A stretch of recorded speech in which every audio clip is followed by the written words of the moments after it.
Diane Foxington from The Bad Guys is one of the most memorable characters in the film, and there are plenty of reasons for that.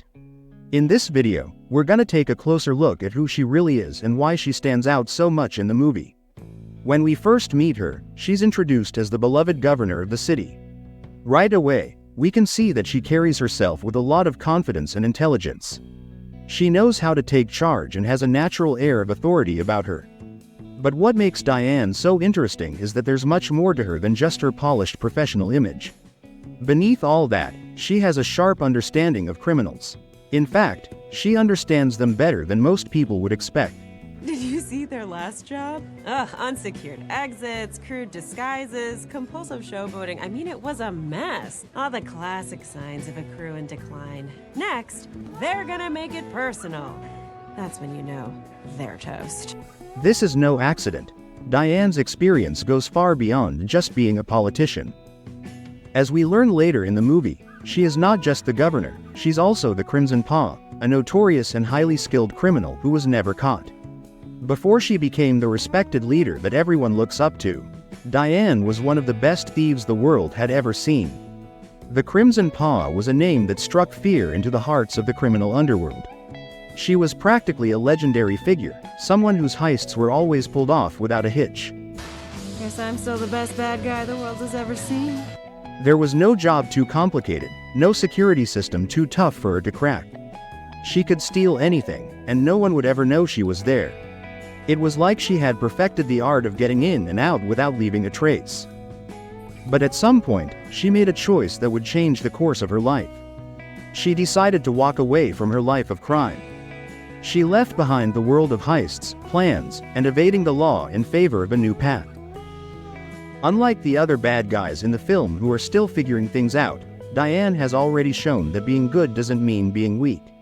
In fact, it takes a lot more strength to walk away from a life of crime than it does to continue living that way. One of the things that really sets her apart in the movie is her relationship with Mr. Wolf. Their dynamic is amazing, and the chemistry between them is undeniable. From the very moment they meet, Diane sees something in Mr. Wolf that he doesn't even see in himself. His potential to be more than just another criminal. I know this isn't easy. Leaving everything behind. Do you? Yeah.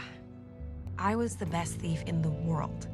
Fast, fearless, inventive. But all I saw in the end was the tricky fox that they always told me I was. It changed everything. So now, instead of hurting people, I'm helping them. I'm still me. I'm just me on the right side. You're doing the right thing. And someday your friends, if they're real friends, I think they'll understand. She's able to look past his bad habits and recognize that he has the ability to be better, to change. Throughout the film, she challenges Mr. Wolf.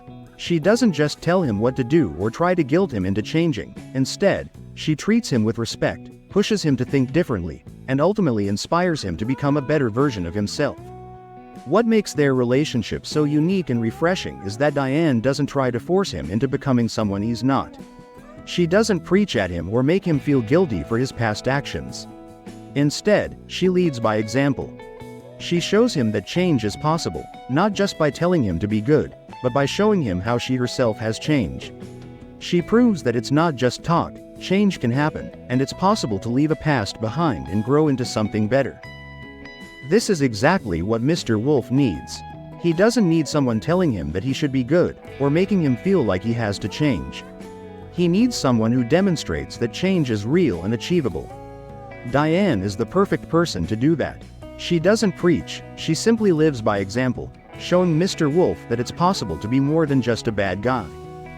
In general, Diane is someone who strikes the perfect balance of being cool, competent, and kind. She's a character with depth, a complex past, and real growth. Her character isn't one-dimensional. She's someone who's had to overcome her own struggles and make tough choices, and that's what makes her so compelling. She isn't just a role model for Mr. Wolf. She's a role model for anyone who's trying to figure out how to be better and do better.